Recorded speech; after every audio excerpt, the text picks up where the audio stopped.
हमें अपना रास्ता स्वयं बनाना होगा और स्वयं राजनीतिक शक्ति शोषितों की समस्याओं का निवारण नहीं हो सकती। उनका उद्धार समाज में उनका उचित स्थान पाने में निहित है। उनको अपना रहने का बुरा तरीका बदलना होगा। उनको शिक्षित होना चाहिए। एक बड़ी आवश्यकता उनकी हीनता की भावना को झकझोरने और उनके अंदर उस दैवी असंतोष की स्थापना करने की है जो सभी ऊंचाइयों का स्रोत है। डॉक्टर भीमराव अंबेडकर के ये शब्द लंदन में 8 अगस्त 1930 को एक शोषित वर्ग के सम्मेलन के दौरान अपनी राजनीतिक विचारधारा की अभिव्यक्ति को लेकर थे। अंबेडकर छुआछूत के घोर खिलाफ थे। जातिगत व्यवस्था और छुआछूत पर उनके विचार स्पष्ट थे। अंबेडकर छुआछूत को गुलामी से भी बदतर जीवन मानते थे। उन्होंने अपनी पुस्तक हु वर द शूद्र, शूद्र कौन थे, के द्वारा हिंदू जाति व्यवस्था के पदानुक्रम में सबसे नीची जाति यानी शूद्रों के अस्तित्व में आने की व्याख्या की है। इस किताब में उन्होंने इस बात पर जोर दिया कि किस तरह से अछूत शूद्रों से अलग हैं। 1948 में शूद्र कौन थे, उनकी उत्तर कथा the untouchable a thesis on the origin of untouchable में अंबेडकर ने हिंदू धर्म को लताड़ा। उन्होंने कहा, हिंदू सभ्यता जो मानवता को दास बनाने और उसका दमन करने की एक क्रूर युक्ति है और इसका उचित नाम बदनामी होगा। एक सभ्यता के बारे में और क्या कहा जा सकता है जिसने लोगों के एक बहुत बड़े वर्ग को विकसित किया, जिसे एक मानव से हीन समझा गया और जिसका स्पर्श मात्र प्रदूषण फैलाने का पर्याप्त कारण है। अंबेडकर दक्षिण एशिया के इस्लाम की रीतियों के भी बड़े आलोचक थे। उन्होंने भारत विभाजन का पक्ष तो लिया, पर मुस्लिमों में व्याप्त बाल विवाह की प्रथा और मुस्लिमों के साथ होने वाले दुर्व्यवहार की घोर निंदा की। उन्होंने कहा, बहुविवाह और रखैल रखने के दुष्परिणाम शब्दों में व्यक्त नहीं किए जा सकते, जो विशेष रूप से एक मुस्लिम महिला के दुख के स्रोत हैं। जाति व्यवस्था को ही लें। हर कोई कहता है कि इस्लाम गुलामी और जाति से मुक्त होना चाहिए, जबकि गुलामी अस्तित्व में है और इसे इस्लाम और इस्लामी देशों से समर्थन मिला है। जबकि कुरान में निहित गुलामों के न्याय और मानवीय उपचार के बारे में पैगंबर द्वारा किए गए नुस्खे प्रशंसनीय हैं। इस्लाम में ऐसा कुछ भी नहीं है जो इस अभिशाप के उन्मूलन का समर्थन करता हो। अगर गुलामी खत्म भी हो जाए, पर फिर भी मुसलमानों के बीच जाति व्यवस्था रह जाएगी। उन्होंने लिखा कि मुस्लिम समाज में तो हिंदू समाज से भी कहीं अधिक सामाजिक बुराइयां हैं और मुसलमान उन्हें भाईचारे जैसे नरम शब्दों के प्रयोग से छुपाते हैं। उन्होंने मुसलमानों द्वारा अर्जल वर्गों के खिलाफ भेदभाव, जिन्हें निचले दर्जे का माना जाता था, के साथ ही मुस्लिम समाज में महिलाओं के उत्पीड़न की दमनकारी पर्दा प्रथा की भी आलोचना की। उन्होंने कहा, हालांकि पर्दा हिंदू में भी होता है, पर उसे धार्मिक मान्यता केवल मुसलमानों ने दी है। उन्होंने इस्लाम में कट्टरता की आलोचना की, जिसके कारण इस्लाम की नीतियों का अक्षरशः अनुपालन की बद्धता के कारण समाज बहुत कट्टर हो गया है और उसको बदलना बहुत मुश्किल हो गया है। उन्होंने आगे लिखा कि भारतीय मुसलमान अपने समाज का सुधार करने में विफल रहे हैं, जबकि इसके विपरीत तुर्की जैसे देशों ने अपने आप को बहुत बदल लिया। अंबेडकर का जन्म 14 अप्रैल 1891 को ब्रिटिश भारत के मध्य भारत प्रांत, जो कि अब मध्य प्रदेश में है, महू नगर सैन्य छावनी में हुआ था। वे रामजी, मालोजी सकपाल और भीमाबाई की 14वीं व अंतिम संतान थे। उनका परिवार कबीर पंथ को मानने वाला मराठी मूल का था और वो वर्तमान महाराष्ट्र के रत्नागिरी जिले में आंबडवे गांव का निवासी था।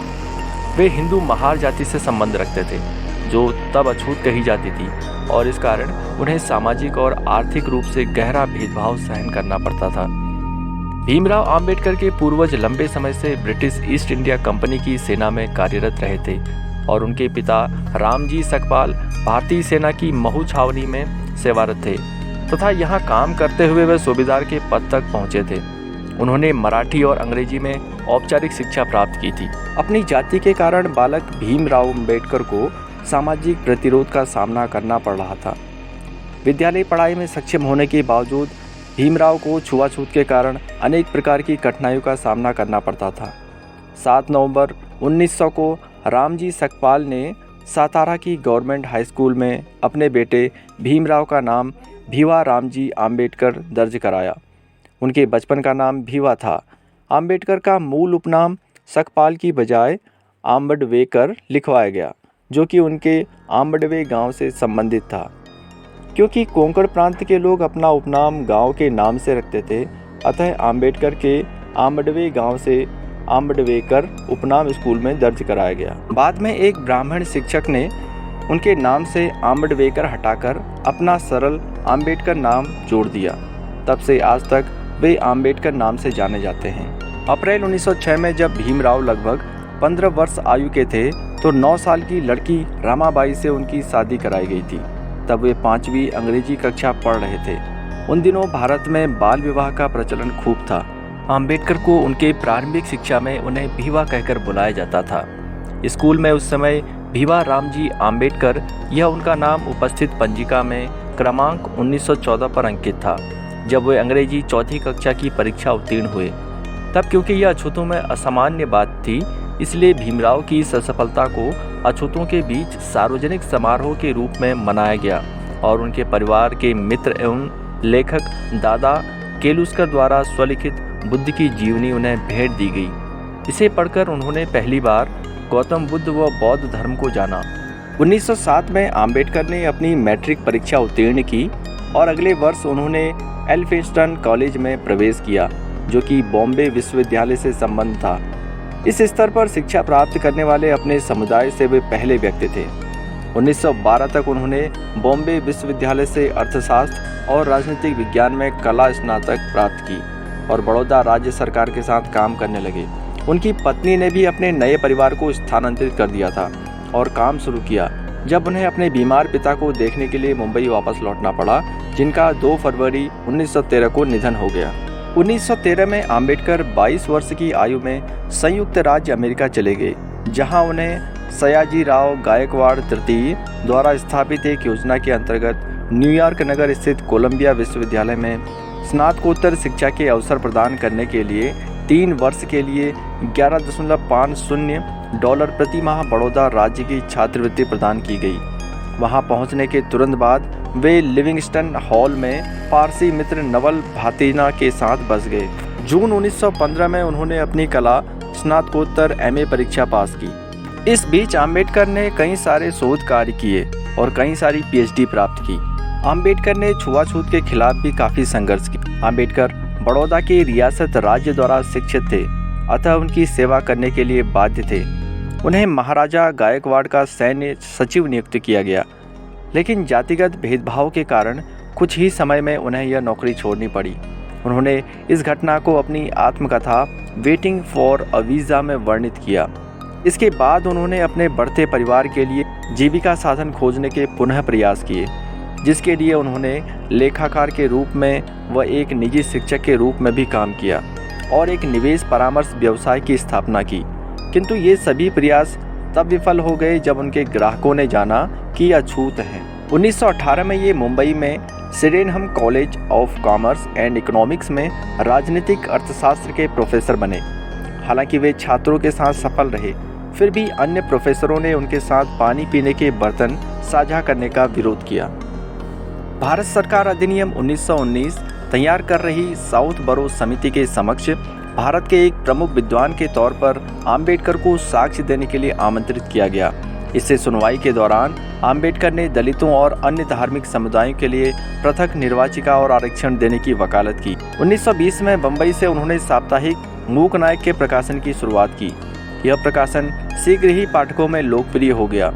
तब आम्बेडकर ने इसका प्रयोग रूढ़िवादी हिंदू राजनेताओं व जातीय भेदभाव से लड़ने के प्रति भारतीय राजनीतिक समुदाय की अनिच्छा की आलोचना करने के लिए किया।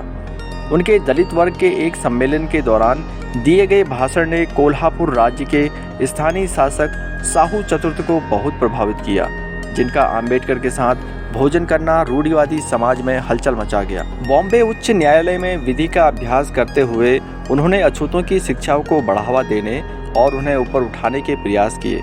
उनका पहला संगठित प्रयास केंद्रीय संस्थान बहिष्कृत हितकारिणी सभा की स्थापना था, जिसका उद्देश्य शिक्षा और सामाजिक आर्थिक सुधार को बढ़ावा देने के साथ ही अवसादग्रस्त वर्गों के रूप में संदर्भित बहिष्कार के कल्याण करना था।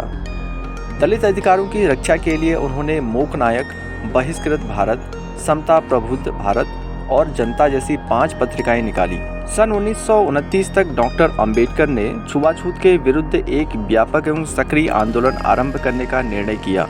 उन्होंने सार्वजनिक आंदोलनों, सत्याग्रहों और जुलूसों के द्वारा पेयजल के सार्वजनिक संसाधन समाज के सभी वर्गों के लिए खुलवाने के साथ ही उन्होंने अछूतों को भी हिंदू मंदिरों में प्रवेश करने का अधिकार दिलाने के लिए संघर्ष किया। 1930 में आम्बेडकर ने 3 महीने की तैयारी के बाद कालाराम मंदिर सत्याग्रह आरंभ किया। कालाराम मंदिर आंदोलन में लगभग 14,000 स्वयंसेवक इकट्ठे हुए, जिससे नासिक की सबसे बड़ी प्रक्रियाएं हुई। जुलूस का नेतृत्व एक सैन्य बैंड ने किया था। स्काउट्स का एक बैच, महिलाएं और पुरुष पहली बार भगवान को देखने के लिए अनुशासन, आदेश और दृढ़ संकल्प में चले गए थे। जब वे द्वार तक पहुंचे तो द्वार ब्राह्मण अधिकारियों द्वारा बंद कर दिए गए। 10-12 साल हिंदू धर्म के अंतर्गत रहते हुए बाबा साहब आम्बेडकर ने हिंदू धर्म तथा हिंदू समाज को सुधारने, समता तथा सम्मान प्राप्त करने के लिए तमाम प्रयत्न किए, परंतु सवर्ण हिंदुओं का हृदय परिवर्तन न हुआ। उल्टे उन्हें निंदित किया गया और हिंदू धर्म विनाशक तक कहा गया। उसके बाद उन्होंने कहा था कि हमने हिंदू समाज में समानता का स्तर प्राप्त करने के लिए हर तरह के प्रयत्न और सत्याग्रह किए, परंतु सब निरर्थक सिद्ध हुए। हिंदू समाज में समानता के लिए कोई स्थान नहीं है। हिंदू समाज का यह कहना था कि मनुष्य धर्म के लिए है, जबकि आम्बेडकर का मानना था कि धर्म मनुष्य के लिए है। आम्बेडकर ने कहा कि ऐसे धर्म का कोई मतलब नहीं जिसमें मनुष्यता का कुछ भी मूल्य नहीं, जो अपने ही धर्म के अनुयायियों को धर्म शिक्षा प्राप्त करने नहीं देता, नौकरी करने में बाधा पहुंचाता है, बात बात पर अपमानित करता है और यहाँ तक कि पानी तक नहीं मिलने देता। ऐसे धर्म में रहने का कोई मतलब नहीं। आम्बेडकर ने हिंदू धर्म त्यागने की घोषणा किसी भी प्रकार की दुश्मनी व हिंदू धर्म के विनाश के लिए नहीं की थी, बल्कि उन्होंने इसका फैसला कुछ मौलिक सिद्धांतों को लेकर किया जिनका हिंदू धर्म में बिल्कुल तालमेल नहीं था। आम्बेडकर ने पूना पैक्ट सम्मेलन में भाग लिया। अब तक भीमराव आम्बेडकर आज तक की सबसे बड़ी अछूत राजनीतिक हस्ती बन चुके थे। उन्होंने मुख्य धारा के महत्वपूर्ण राजनीतिक दलों की जाति व्यवस्था के उन्मूलन के प्रति उनकी कथित उदासीनता की कटु आलोचना की। आम्बेडकर ने भारतीय राष्ट्रीय कांग्रेस और उसके नेता महात्मा गांधी की भी आलोचना की। उन्होंने उन पर अछूत समुदाय को एक करुणा की वस्तु के रूप में प्रस्तुत करने का आरोप लगाया। आम्बेडकर ब्रिटिश शासन की विफलताओं से भी असंतुष्ट थे। उन्होंने अछूत समुदाय के लिए एक ऐसी अलग राजनीतिक पहचान की वकालत की जिसमें कांग्रेस और ब्रिटिश दोनों की ही कोई दखल न हो। 13 अक्टूबर 1935 नासिक के निकट येवला में एक सम्मेलन में आम्बेडकर ने धर्म परिवर्तन की घोषणा की। उन्होंने कहा, हालांकि मैं एक अछूत हिंदू के रूप में पैदा हुआ हूँ, लेकिन मैं एक हिंदू के रूप में हरगिज नहीं मरूंगा। उन्होंने अपने अनुयायियों से भी हिंदू धर्म छोड़कर कोई और धर्म अपनाने का आह्वान किया। उन्होंने अपनी इस बात को भारत भर में कई सार्वजनिक सभाओं में भी दोहराया। इस धर्म परिवर्तन की घोषणा के बाद हैदराबाद के इस्लाम धर्म के निजाम से लेकर कई ईसाई मिशनरियों ने उन्हें करोड़ों रुपए का प्रलोभन भी दिया, पर उन्होंने सभी को ठुकरा दिया। निसंदेह वो भी चाहते थे कि दलित समाज की आर्थिक स्थिति में सुधार हो, पर पराये धन पर आश्रित होकर नहीं, बल्कि उनके परिश्रम और संगठन होने से स्थिति में सुधार आए। इसके अलावा आम्बेडकर ऐसे धर्म को चुनना चाहते थे जिसका केंद्र मनुष्य और नैतिकता हो, उसमें स्वतंत्रता, समता तथा बंधुत्व हो। वो किसी भी हाल में ऐसे धर्म को नहीं अपनाना चाहते थे जो वर्णभेद तथा छुआछूत की बीमारी से जकड़ा हो, और ना ही वो ऐसा धर्म चुनना चाहते थे जिसमें अंधविश्वास तथा पाखंडवाद हो। आम्बेडकर विदेश से अर्थशास्त्र में डॉक्टरेट की डिग्री लेने वाले पहले भारतीय थे। उन्होंने तर्क दिया कि औद्योगिकरण और कृषि विकास से भारतीय अर्थव्यवस्था में वृद्धि हो सकती है। उन्होंने भारत में प्राथमिक उद्योग के रूप में कृषि में पर बल दिया। आम्बेडकर की पहली पत्नी रमाबाई की लंबी बीमारी के बाद 1934 में निधन हो गया। 1940 के दशक के अंत में भारतीय संविधान के मसौदे को पूरा करने के बाद वह नींद के अभाव से पीड़ित थे। उनके पैरों में न्यूरोपैथिक दर्द था और इंसुलिन और होम्योपैथिक दवाएं ले रहे थे। वह उपचार के लिए मुंबई गए और वहां डॉक्टर शारदा कबीर से मिले, जिनके साथ उन्होंने 14 अप्रैल 1948 को नई दिल्ली में अपने घर पर विवाह किया। डॉक्टरों ने एक ऐसे जीवन साथी की सिफारिश की जो एक अच्छा खाना पकाने वाली हो और उनकी देखभाल करने के लिए चिकित्सा ज्ञान हो। डॉक्टर शारदा कबीर ने विवाह के पश्चात सविता आम्बेडकर नाम अपनाया और उनके बाकी जीवन में उनकी देखभाल की।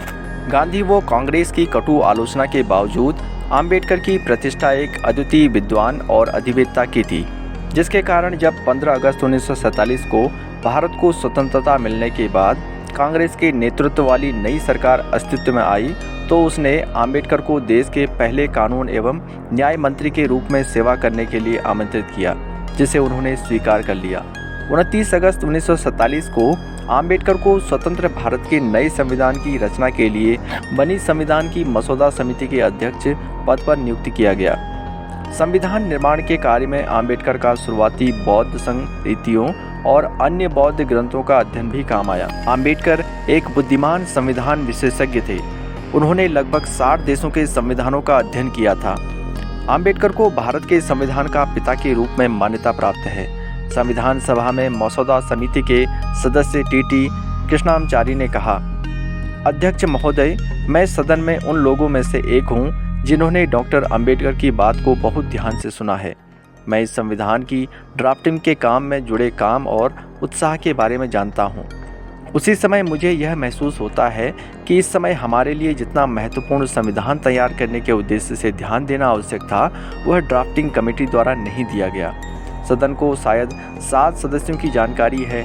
आपके द्वारा नामित एक ने सदन से इस्तीफा दे दिया था और उसे बदल दिया गया था। एक की मृत्यु हो गई थी और उसकी जगह कोई नहीं लिया गया था। एक अमेरिका में था और उसका स्थान नहीं भरा गया, और एक अन्य व्यक्ति राज्य के मामलों में व्यस्त था और उस सीमा तक एक शून्य था। 1 या 2 लोग दिल्ली से बहुत दूर थे और शायद स्वास्थ्य के कारणों ने उन्हें भाग लेने की अनुमति नहीं दी। इसलिए अंततः यह हुआ कि संविधान का मसौदा तैयार करने का सारा भार डॉक्टर अंबेडकर पर पड़ा, और मुझे कोई संदेह नहीं है कि हम उनके लिए आभारी हैं। इस कार्य को प्राप्त करने के बाद मैं ऐसा मानता हूं कि यह निसंदेह सराहनीय कार्य है।